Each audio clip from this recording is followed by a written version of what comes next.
नमस्कार दोस्तों, कैसे आप सभी।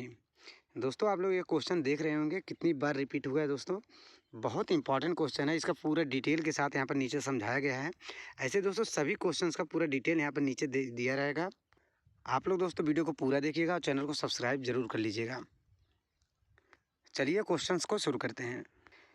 पहला क्वेश्चन है दोस्तों, बहुत इंपॉर्टेंट क्वेश्चन है। सभी क्वेश्चन दोस्तों आप लोग नोट कर लीजिएगा और इसके जो जितने भी पूरा डिटेल यहाँ पर नीचे दिया गया है उसको आप लोग स्क्रीनशॉट कर जरूर ले लीजिएगा। पूर्ण रूप से उसको आप लोग नोट कर लीजिएगा। क्वेश्चन है दोस्तों, सल्फर का परमाणु क्रमांक तथा संयोजकता निम्न में से क्रमशः है। मतलब दोस्तों सल्फर को डिनोट किया जाता है, रासायनिक चिन्ह होता है यस, उसका परमाणु क्रमांक कितना होता है और उसकी संयोजकता मतलब वैलेंसी कितनी होती है। तो परमाणु क्रमांक कितना होता है दोस्तों, सल्फर का होता है 16। तो 16 हो जाएगा दोस्तों। ऑप्शन नंबर ए गलत होगा, ऑप्शन नंबर डी गलत होगा। इसको आप लोग काट दीजिए। हो जाएगा दोस्तों, या तो बी सही होगा या तो सी सही होगा। इसका दोस्तों इलेक्ट्रॉनिक विन्यास अगर कर लेंगे तो हो जाएगा दोस्तों 2, 8 और बचेगा दोस्तों 6। 2, 8, 10 और 6, 16। 2, 8 और 6। तो दोस्तों इस संयोजकता की बात करें तो इलेक्ट्रॉनिक विन्यास में बाहरी कोश मतलब बाहरी कोश में इसमें 6 इलेक्ट्रॉन है। इसको दोस्तों पूर्ण करने के लिए 8 इलेक्ट्रॉन के मतलब टोटल 8 इलेक्ट्रॉन चाहिए। इसको पूर्ण करने के लिए दोस्तों 2 इलेक्ट्रॉन की आवश्यकता होगी। अगर इसको 2 इलेक्ट्रॉन बाहर से ये गेन कर लेता है, किसी से पा जाता है, तो क्या हो जाएगा दोस्तों, इसका पूरा बाहरी कोश भर जाएगा। तो इसका आंसर हो जाएगा दोस्तों 16 और 2। 16 और 2 तो इसका संयोजकता कितनी हो जाएगी दोस्तों 2। 16 और 2 याद रखिएगा दोस्तों, 16 और 2। नीचे पूर्ण रूप से व्याख्या नीचे दिया गया है दोस्तों, आप लोग देख सकते हैं। बोला दोस्तों आंसर है तो option number C, sulphur S का परमाणु क्रमांक 16 होता है और इसकी समान संयोजकता वैलेंसी 2 होती है, या फिर -2 होगा। सल्फर का इलेक्ट्रॉनिक विन्यास 2, 8, 6 होता है, जिससे यह अपनी अष्टक स्थिति को पूरी करने के लिए 2 इलेक्ट्रॉन ग्रहण करता है। 2 इलेक्ट्रॉन ग्रहण करता है। अगला क्वेश्चन है दोस्तों, बहुत ही important question, very very important question, very very important question, बहुत ही इंपॉर्टेंट क्वेश्चन है दोस्तों। बोला है यदि मेंडल ने F2 पीढ़ी का अध्ययन नहीं किया होता तो क्या होता। ये दोस्तों आरआरबी ग्रुप डी 2022 में पूछा गया क्वेश्चन है। आरआरबी ग्रुप डी 2022 में पूछा गया क्वेश्चन है। तो दोस्तों इन्होंने जब हाइब्रिड क्रॉस करवाया था एक टॉल मतलब एक लंबे पौधे का एक बौने पौधे से अगर F1 पीढ़ी में अगर आप जाएंगे तो ये बड़े पौधे का प्रभावी लक्षण देखने को मिलेगा। F1 पीढ़ी में बड़े पौधे का प्रभावी लक्षण देखने को मिलेगा।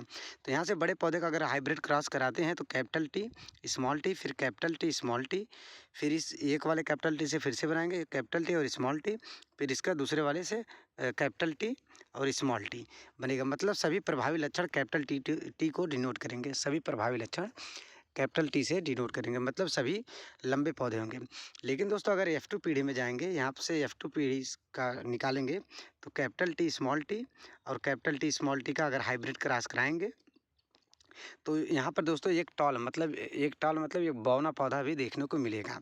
अगर F2 पीढ़ी वो नहीं कराते तो क्या होगा दोस्तों, वह पता नहीं लगा पाते कि अप्रभावी लक्षण नष्ट नहीं होते हैं।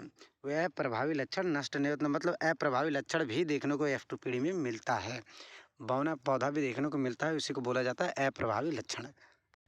बौने पौधे को अप्रभावी लक्षण बोला जाता है। और जो आगे होता है, अगर कैपिटल टी मान लीजिए, एक कैपिटल टी है स्मॉल टी, ये प्रभावी लक्षण होगा, स्मॉल टी अप्रभावी लक्षण होगा। तो ये स्मॉल टी डबल मिलेगा ये F2 पीढ़ी में, इसको याद रखिएगा। इसका पूर्ण रूप से व्याख्या यहाँ पर दिया गया है, यहाँ पर देख लीजिए दोस्तों। और एक चीज़ और, जीनोटाइप और फिनोटाइप जो अनुपात है यहाँ पर दिया गया होगा दोस्तों, आप लोग देख सकते हैं।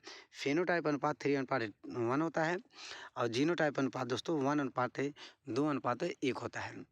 फिनोटाइप अनुपात 3:1 होता है, जो कि F1 पीढ़ी में देखने को मिलेगा। यह F1 पीढ़ी में, या दोस्तों F2 पीढ़ी में देखने को मिलेगा। F2 पीढ़ी में जीनोटाइप अनुपात देखने को मिलेगा। फिनोटाइप अनुपात की बात करें, अगर F1 पीढ़ी का हम निकालेंगे दोस्तों तो हो जाएगा कैपिटल टी और स्मॉल टी का अगर हाइब्रिड क्रॉस कराएंगे दोस्तों तो क्या बनेगा, तो कुछ इस तरह से बनेगा कैपिटल टी स्मॉल टी, फिर कैपिटल टी स्मॉल टी, फिर कैपिटल टी स्मॉल टी, यहाँ पर कैपिटल टी स्मॉल टी। अब देखेंगे दोस्तों यहाँ पर सभी प्रभावी लक्षण जो आगे होता है वो प्रभावी लक्षण होता है कैपिटल टी, मतलब सभी शुद्ध लंबे सभी लंबे पौधे होंगे, सभी लंबे पौधे होंगे। आगे जब हाइब्रिड क्रॉस कराएंगे कैपिटल टी स्मॉल टी से हाइब्रिड क्रॉस कराएंगे तो 3 हो जाएगा दोस्तों लंबा पौधा, 1 हो जाएगा दोस्तों बौना पौधा। 3:1 का इसका हाइब्रिड क्रॉस जीनोटाइप फिनोटाइप अनुपात मिलेगा। उसके आगे अगर दोस्तों जीनोटाइप अनुपात की बात करें तो हो जाएगा 1:2, 2:1। ये दोनों अनुपात दोस्तों पेपर में पूछा जाता है, हर बार पूछा जाता है, याद रखिएगा दोस्तों। ये जीनोटाइप अनुपात और फिनोटाइप अनुपात ये दोस्तों पूछा जाता है, इसको नोट कर लीजिएगा, बहुत इंपॉर्टेंट है। ये मेंडल के हाइब्रिड क्रॉस में ये दोनों पूछा ही जाता है। अगला क्वेश्चन है, बहुत इंपॉर्टेंट क्वेश्चन है दोस्तों, वेरी वेरी इंपॉर्टेंट क्वेश्चन है, निम्नलिखित में से कौन से धात्विक ऑक्साइड पानी में घुलनशील है। धात्विक ऑक्साइड दोस्तों जो मेटल होते हैं, मेटल के जितने भी मेटल होते हैं वो जल में घुलनशील नहीं होते हैं। लेकिन अगर ऑक्साइड ग्रुप की बात करें, क्षारीय माध्यम की बात करें, क्षारीय माध्यम की, तो कुछ कुछ ऑक्साइड के ग्रुप हैं, कुछ कुछ ऑक्साइड हैं जो कि दोस्तों पानी में घुलनशील हैं। जैसे सोडियम हो गया, सोडियम ऑक्साइड, पोटेशियम हो गया, पोटेशियम ऑक्साइड जल में पोटेशियम ऑक्साइड का बना लेता है। दोस्तों बेरियम है, बेरियम ऑक्साइड बना देता है। कैल्शियम है, कैल्शियम जल के साथ घुलकर कैल्शियम ऑक्साइड बना लेता है। तो इसका आंसर हो जाएगा दोस्तों कैल्शियम ऑक्साइड तथा पोटेशियम ऑक्साइड दोनों, कैल्शियम ऑक्साइड तथा पोटेशियम ऑक्साइड दोनों। और कौन कौन से धात्विक हैं दोस्तों, जैसे मान लीजिए एल्युमिनियम ऑक्साइड हुआ, ये जल में घुलनशील नहीं होता है। कॉपर ऑक्साइड हुआ, सी यू होगा, यह जल में घुलनशील नहीं होगा। Al2O, अल्युमिनियम ऑक्साइड हुआ, ये जल में घुलनशील नहीं होगा। Iron oxide Fe2O3, iron oxide हुआ, यह भी जल में घुलनशील नहीं होता है। ये दोनों, ये सब याद रखिएगा। लेकिन दोस्तों कुछ कुछ हैं, उसका NCERT में दिया गया है, यहाँ पर देख सकते हैं। जल में घुलनशील मुख्य धात्विक ऑक्साइड, जल में घुलनशील मुख्य धात्विक ऑक्साइड यहाँ पर देख सकते हैं। जैसे दोस्तों सोडियम ऑक्साइड हुआ Na2O, पानी में घुलकर सोडियम हाइड्रो ऑक्साइड बना लेते हैं, NaOH बना लेते हैं। और दोस्तों बात करें पोटेशियम ऑक्साइड, पोटेशियम ऑक्साइड जल में घुलकर पोटेशियम हाइड्रोक्साइड बनाते हैं। कैल्शियम ऑक्साइड जल में कैल्शियम ऑक्साइड को दोस्तों बिना बुझा चूना कहा जाता है, ये जल में घुलकर कैल्शियम हाइड्रो ऑक्साइड बना लेते हैं। बेरियम ऑक्साइड हुआ, यह भी जल में घुलनशील होता है कुछ मात्रा में यह भी जल में घुलनशील होता है। तो ये सब दोस्तों नोट कर लीजिएगा। इसके अलावा कोई जल में घुलनशील नहीं होता है, जैसे आयरन ऑक्साइड हुआ, एल्युमिनियम ऑक्साइड हुआ, जिंक ऑक्साइड हुआ और कॉपर ऑक्साइड हुआ, ये सभी ऑक्साइड जल में घुलनशील नहीं होते हैं, इसको याद रखिएगा। बहुत इंपॉर्टेंट है दोस्तों, ये क्वेश्चन पूछता है, रेलवे में बहुत बार पूछता है। अगला क्वेश्चन है, बहुत ही इंपॉर्टेंट क्वेश्चन है, very very important question, very very. आप लोग देख सकते हैं दोस्तों, ये हमने 3 केवल मेंशन किया है, 3 हमने केवल मेंशन किया है। इसके कई बार ये क्वेश्चन पूछा गया, कई बार क्वेश्चन पूछा गया, हर बार रिपीट होता है, बहुत ही इंपॉर्टेंट है। ये दोस्तों देखिए 2018 में 2 बार पूछा था ग्रुप डी में, RRB जे 2024 में पूछा गया, टेक्नीशियन में पूछा गया, लोको पायलट में। कोई एग्जाम ऐसा नहीं है जिसमें ये क्वेश्चन, यहाँ पर संवेग से रिलेटेड क्वेश्चन नहीं पूछा जाता है। संवेग से रिलेटेड क्वेश्चन या तो न्यूमेरिकल फॉर्म में पूछा जाएगा या तो आपसे सिंपली डेफिनेशन पूछा जाएगा, याद रखिएगा दोस्तों। पूछा है इसमें, यदि किसी गतिमान पिंड का चाल 2 गुना कर दिया, मतलब वेग को 2v कर दिया जाए, 2v कर दिया जाए तो उसका संवेग पर क्या प्रभाव पड़ेगा। कुछ क्वेश्चन ऐसा होगा। तो इसकी स्थितिज ऊर्जा दोगुनी हो जाएगी, ऐसा कुछ नहीं है दोस्तों। स्थितिज ऊर्जा की बात करें तो स्थितिज ऊर्जा होता है mgh, उसमें वेलोसिटी का, वेग का कोई रोल नहीं होता है। इसका त्वरण दोगुना हो जाएगा, त्वरण भी दोगुना नहीं होगा दोस्तों, इसका संवेग दोगुना होगा। पहले गतिज ऊर्जा की बात करें, गतिज ऊर्जा क्या होता है, गतिज ऊर्जा 4 गुना होगा। क्योंकि गतिज ऊर्जा का जो फार्मूला होता है दोस्तों, 12 mv²। अगर 2 का स्क्वायर करेंगे तो वहाँ पर आ जाएगा दोस्तों 4 गुना हो जाएगा, गतिज ऊर्जा इसका 4 गुना हो जाएगा, याद रखिएगा। लेकिन अगर संवेग की बात करें दोस्तों, P बराबर m इंटू वी, P बराबर m इंटू वी, तो m और v की जगह रखेंगे 2v, तो हो जाएगा दोस्तों 2mv। mv की जगह अगर p रखेंगे, mv यहाँ पर है p, mv की जगह p रखेंगे तो हो जाएगा संवेग इसका 2 गुना हो जाएगा। ऑप्शन नंबर सी इसका सही आंसर हो जाएगा, द्वि। अगर लेकिन ये गतिज ऊर्जा की बात करें तो गतिज ऊर्जा दोस्तों ये 4 गुना हो जाएगा, गतिज ऊर्जा काइनेटिक एनर्जी 4 गुना हो जाएगा दोस्तों। यहाँ पर फार्मूले में रख के आप लोग पुट कर लीजिएगा, क्योंकि 2 का स्क्वायर 4 हो जाएगा, तो 4 गुना हो जाएगा। और नीचे इसका पूर्ण रूप से व्याख्या यहाँ पर दिया गया है, आप लोग देख सकते हैं। जिसमें द्रव्यमान m प्रारंभिक वेग v अंतिम वेग जो कि 2v 2 गुना कर दिया गया है। तो पिंड का प्रारंभिक वेग होता है प्रारंभिक संवेग p बराबर एम वी। जब v को हम 2v रखते हैं तो यह 2mv हो जाता है। तो अतः पिंड की चाल दोगुनी करने पर इसका संवेग दुगुना होगा, ना कि गतिज ऊर्जा। गतिज ऊर्जा काइनेटिक एनर्जी 4 गुना हो जाएगा, 4 गुना हो जाएगा। अगला क्वेश्चन है दोस्तों, और दोस्तों अगर कोई दिक्कत हो, कोई समस्या हो तो आप लोग कमेंट करके ज़रूर पूछ सकते हैं। और कोई अगर जिस टॉपिक से आपको ज़्यादा क्वेश्चन चाहिए या फिर स्टैटिक जीके आप लोगों को चाहिए, वो भी आप लोग कमेंट करके कह सकते हैं। और दोस्तों अगर कंटेंट अच्छा लग रहा है तो वीडियो को लाइक करके चैनल को सब्सक्राइब जरूर करिएगा। ये भी क्वेश्चन देखिए एसएससी में बहुत बार पूछा गया, आरआरबी जेई में भी पूछा गया है। निम्नलिखित में से कौन से डाइसेकेराइड के उदाहरण हैं? डाइसेकेराइड के उदाहरण हैं दोस्तों, ये 3 प्रकार के होते हैं। जैसे एक होता है मोनोसेकेराइड, एक होता है डाइसेकेराइड, एक होता है दोस्तों पॉलीसेकेराइड। पॉलीसेकेराइड एक मोनोसेकेराइड, एक होता है डाइसेकेराइड, एक होता है पॉलीसेकेराइड। तो चलिए पूरा डिटेल यहाँ पर नीचे हमने लिख रखा है, उसको आप लोग देख लीजिएगा। लेकिन इसका आंसर हो जाएगा डाइसेकेराइड के उदाहरण ये सभी हैं। सुक्रोज भी है, लैक्टोज भी है, माल्टोज भी है। ये तीनों दोस्तों डाइसेकेराइड के उदाहरण हैं। तीनों डाइसेकेराइड के उदाहरण दोस्तों, इसको नोट कर लीजिएगा, बहुत इंपॉर्टेंट है, ये बहुत इंपॉर्टेंट है दोस्तों। अच्छा नीचे इसका पूरा डिटेल यहाँ पर दिया गया है, आप लोग देख सकते हैं। जैसे दोस्तों मोनोसेकेराइड क्या होता है? मोनोसेकेराइड एक एकल शर्करा मतलब सरल शर्करा वाला ग्रुप होता है। मोनोसेकेराइड एक शर्करा वाला ग्रुप होता है। इसमें कौन कौन से आते हैं दोस्तों? जैसे ग्लूकोज हो गया, फ्रक्टोज हो गया और ग्लैक्टोज हो गया। ग्लूकोज का काम क्या होता है? सबसे आम शर्करा, रक्त शर्करा के रूप में जाना जाता है। ग्लूकोज को रक्त शर्करा के रूप में जाना जाता है। फ्रक्टोज को बोला जाएगा दोस्तों, आप लोग यहाँ पर देख सकते हैं, फलों में पाई जाने वाली मीठी शर्करा को फ्रक्टोज कहा जाता है। ग्लैक्टोज किसे कहेंगे? दूध में लैक्टोज का हिस्सा, दूध में पाए जाने वाला लैक्टोज होता है, जिसे ग्लैक्टोज नाम से जाना जाता है। इन तीनों के बारे में आप लोग देख लीजिएगा, पूरा स्क्रीनशॉट ले लीजिएगा दोस्तों। ऐसा कंटेंट आप लोगों को देखने को नहीं मिलेगा इस एक क्वेश्चन के साथ। डाइसेकेराइड की बात करें, डाइसेकेराइड क्या होता है? 2 शर्करा वाला अणु होता है। मोनोसेकेराइड एक शर्करा वाला होता है, डाइसेकेराइड 2 शर्करा वाला होता है। अब पॉलीसेकेराइड दोस्तों 3 से अधिक कई शर्करा वाला ग्रुप होता है। बहुत हार्ड जटिल इसकी श्रृंखलाएं होती हैं। तो डाइसेकेराइड की बात करें, सुक्रोज हो जाएगा, लैक्टोज हो जाएगा और माल्टोज हो जाएगा। इसका दोस्तों टेबल शुगर के नाम से सुक्रोज को जाना जाता है। अब मिल्क शुगर के नाम से दोस्तों लैक्टोज को जाना जाता है। माल्टोज को माल्ट शर्करा के नाम से जाना जाता है। दोस्तों सुक्रोज ग्लूकोज प्लस फ्रक्टोज का कॉम्बिनेशन होता है, और ग्लूकोज प्लस ग्लैक्टोज का कॉम्बिनेशन होता है लैक्टोज। ग्लूकोज प्लस ग्लूकोज मतलब 2 ग्लूकोज मिलकर माल्टोज बनाते हैं, ये भी याद रखिएगा, बहुत इंपॉर्टेंट है। उसी तरह दोस्तों पॉलीसेकेराइड के बारे में रेलवे में बहुत बार पूछा गया है। पॉलीसेकेराइड के बारे में बहुत बार पूछा गया है। स्टार्च, ग्लाइकोजन और सेलुलोज। स्टार्च, ग्लाइकोजन और सेलुलोज ये तीनों एग्जाम्पल हैं पॉलीसेकेराइड के। इसको दोस्तों आप लोग नोट कर लीजिएगा और स्क्रीनशॉट कर लेकर रख लीजिएगा, बहुत ही इंपॉर्टेंट है। अगला क्वेश्चन है दोस्तों ट्रीटियम। दोस्तों आंसर तो आप लोग देख लिए होंगे, लेकिन ट्रीटियम के अलावा हाइड्रोजन के कौन कौन से समस्थानिक है? हाइड्रोजन इसका सही आंसर हो जाएगा। ट्रीटियम के अलावा एक हो जाएगा दोस्तों प्रोटियम, प्रोटियम एक होगा। दूसरा हो जाएगा दोस्तों ड्यूटीरियम, ड्यूटीरियम,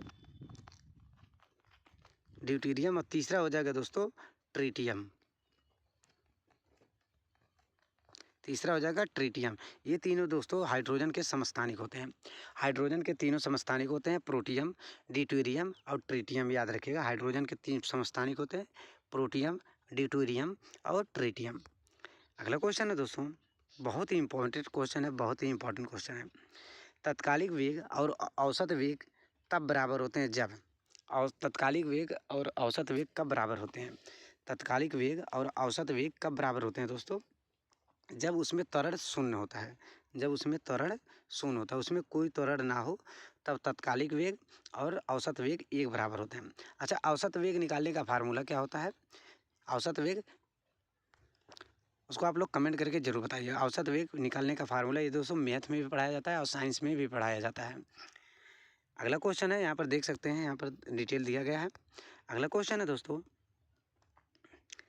मानव रक्त क्वेश्चन है दोस्तों, मानव रक्त के निर्माण में इनमें से किस तत्व की आवश्यकता होती है? मानव रक्त में जैसे दोस्तों रक्त में क्या क्या पाया जाता है? रक्त में क्या क्या पाया जाता है?